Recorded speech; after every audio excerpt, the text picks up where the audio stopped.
Hoje foi o último dia do Fórum Brasil de Comunicação Pública. O foco dos debates desta sexta-feira foi o financiamento da radiodifusão pública.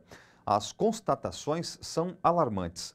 A quase totalidade da verba pública de publicidade é destinada aos veículos tradicionais de comunicação.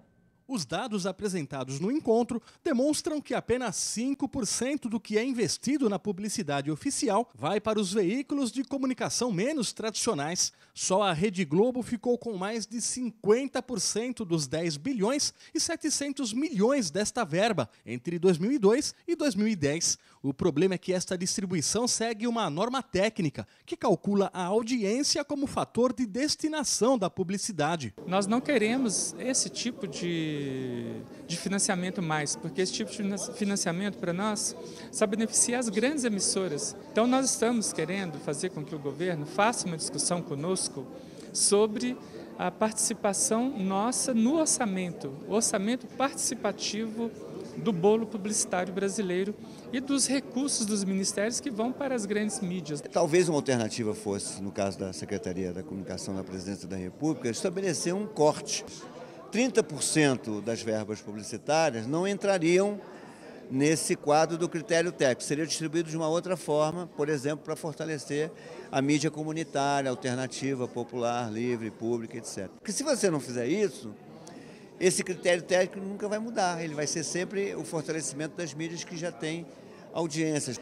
Nós nunca conseguiremos ter muita audiência se nós não tivermos grana também para investir na própria divulgação e publicidade dessas mídias alternativas. Durante o fórum, várias propostas foram apresentadas para mudar o quadro, como a destinação de uma porcentagem do PIB ou ainda a criação de um Fundo Nacional de Fomento para o setor. O documento final, com o resultado dos 2 dias de debates já encaminhado ao Palácio do Planalto, traz estas e outras alternativas que devem ajudar a regulamentar o setor. A primeira coisa é considerar a comunicação pública importante.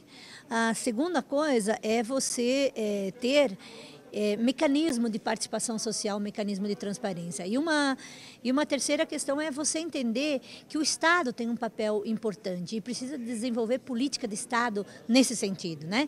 E por isso precisa regulamentar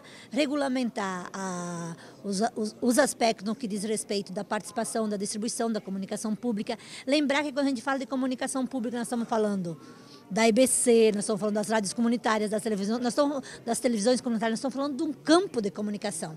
E aí eu acho que essa é a questão principal, considerar ela estratégica e ter política de Estado.